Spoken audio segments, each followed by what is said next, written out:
শহর থেকে দূরে ফুলকুমার গ্রামে আদনান নামে একটি যুবক বাস করত। আদনান একটি অভিজাত পরিবারে জন্মগ্রহণ করে। তার বাবার নাম ছিল আলী ভাই। আলী ভাই ছিলেন একজন ধার্মিক এবং সৎ ব্যক্তি।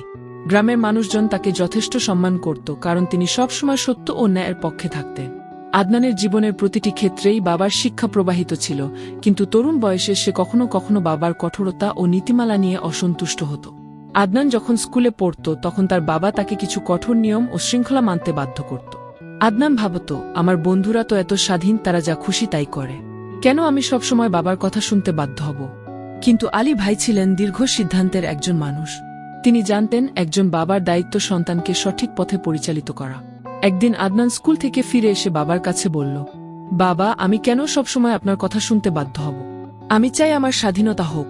আলী ভাই ধীরস্থিরভাবে উত্তর দিলেন, বাবা হওয়ার দায়িত্ব খুব বড়। আমি চাই তুমি সৎ ও নৈতিক মানুষ হয়ে বেড়ে উঠো। এর এক সপ্তাহ পর স্কুলে একটি বক্তৃতা প্রতিযোগিতা অনুষ্ঠিত হল। আদনান ভাবল, আমি যদি বাবার মতো কঠোর নিয়ম নীতি নিয়ে বক্তৃতা দেই তাহলে হয়তো কেউ শুনবে না। কিন্তু আলী ভাই তাকে উৎসাহিত করলেন। তিনি বললেন, তুমি তোমার জীবনের অভিজ্ঞতা এবং শিক্ষাগুলি শেয়ার করো, মানুষের উপকার হবে। আদনান বক্তৃতার প্রস্তুতি নিতে শুরু করল। তিনি বাবার জীবন, তার কঠোরতা এবং বাবার দ্বারা দেওয়া শিক্ষা নিয়ে কিছু পয়েন্ট তৈরি করলেন। বক্তৃতার দিন এসে গেল। আদনান মঞ্চে উঠে দাঁড়াল। আদনান ভাবল, বাবার কথা মনে রেখেই আমি আজ বক্তৃতা দেব। আদনান বক্তৃতা শুরু করল, প্রিয় শ্রোতাগণ, আজ আমি আপনাদের সামনে বাবার গুরুত্ব নিয়ে কিছু কথা বলতে চাই। আদনান বলল, আমাদের বাবা মা আমাদের জন্য জীবনের প্রথম শিক্ষক। তারা আমাদের জন্য ত্যাগ স্বীকার করেন। ইসলাম আমাদের শেখায় যে বাবার ভূমিকা কতটা গুরুত্বপূর্ণ। আদনান বাবার কথার মাধ্যমে তাদের সবার মনে বাবার অবদান তুলে ধরতে চেষ্টা করছিল। যখন আমি কঠিন সময়ের মুখোমুখি হই তখন আমার বাবা সর্বদা আমার পাশে দাঁড়িয়ে থাকেন। তিনি আমাকে সঠিক পথে চলার শিক্ষা দেন। বক্তৃতা শেষে শ্রোতাদের মধ্যে এক আবেগঘন পরিবেশ সৃষ্টি হল। সবাই দাঁড়িয়ে হাততালি দিতে লাগল। আদনান বুঝতে পারল তার বাবার শিক্ষা কিভাবে তার জীবনে প্রভাব ফেলেছে।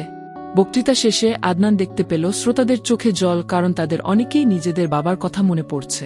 আদনান মঞ্চ থেকে নামার পর তার বাবা তাকে গর্বিত মুখে বললেন, আমি জানতাম তুমি এটা পারবে। তোমার সাফল্য হল আমার সাফল্য।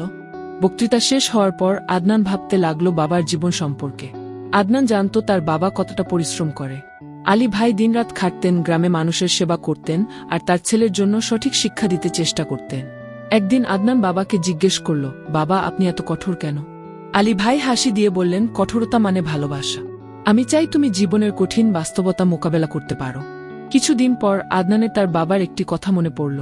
বাবার একটি প্রবাদ ছিল, যে সন্তান বাবার শিক্ষাকে মনে রাখে সে কখনো হেরে যায় না। আদনান এ কথা স্মরণ করে তার জীবনের লক্ষ্য নির্ধারণ করতে লাগল। সে মনে মনে ভাবতে লাগল, আমি যদি বাবার শিক্ষা অনুসরণ করি তবে আমি সফল হব। একদিন আদনান জীবনের একটি কঠিন সমস্যার সম্মুখীন হল। সে পরীক্ষায় ফেল করল, এজন্য তার মন খারাপ হয়ে গেল। তখন সে বাবার কাছে এসে বলল, বাবা, আমি পরীক্ষায় পাশ করতে পারিনি, আমি এখন কি করব? আলী ভাই কোমল স্বরে বললেন, এটি শেষ নয়, তুমি অধ্যবসায় করো এবং আবার চেষ্টা করো, আমি জানি তুমি সফল হবে। আদনান বাবার কথা শুনে নতুন করে উদ্যম পেল। সে পড়াশোনায় মনোনিবেশ করতে লাগল এবং পরবর্তী পরীক্ষা দিয়ে পাশ করল। আদনানের সফলতায় গ্রামের সবার মধ্যে আলোড়ন সৃষ্টি করল। সবাই বলছিল, আলী ভাইয়ের সন্তান কত প্রতিভাবান। আদনান বুঝতে পারল বাবার শিক্ষা এবং তার কঠোরতার ফলেই সে আজকের অবস্থানে পৌঁছেছে। বড় হয়ে আদনান বিশ্ববিদ্যালয়ে ভর্তি হল। সেখানে সে বাবার শিখানো মূল্যবোধকে ধারণ করে এগিয়ে চলল। সে জানত বাবা শুধু একজন অভিভাবক নয়, বরং জীবনের এক অমূল্য গাইড। একদিন তিনি বাবাকে বললেন, বাবা, আমি জানি আপনার শিক্ষাই আমাকে আজ এখানে পৌঁছেছে। আমি সবসময় আপনার আদর্শ অনুসরণ করব। আলী ভাই সন্তুষ্ট মুখে বললেন, আমি আশা করি তুমি অন্যদেরও বাবার গুরুত্ব বোঝাবে। এইভাবে আদনান নিজের বাবার প্রতি কৃতজ্ঞতা প্রকাশ করল এবং নতুন প্রজন্মকে বাবার গুরুত্ব সম্পর্কে জানাতে লাগল। গল্পটি আমাদের শিক্ষা দেয় যে বাবার ত্যাগ, কঠোরতা ও ভালোবাসা কখনো অমূল্য নয়। ইসলাম আমাদের শিখিয়েছে বাবা মায়ের অবদান আমাদের জীবনের সফলতার মূল ভিত্তি। তাদের প্রতি শ্রদ্ধা এবং কৃতজ্ঞতা প্রকাশ করা আমাদের কর্তব্য। প্রিয় দর্শক, আপনাদের উদ্দেশ্যে বলতে চাই, আপনার বাবা মায়ের ত্যাগ ও ভালোবাসা কখনো ভুলবেন না। তাদের প্রতি কৃতজ্ঞতা প্রকাশ করুন এবং ইসলামের শিক্ষার আলোকে জীবনযাপন করুন।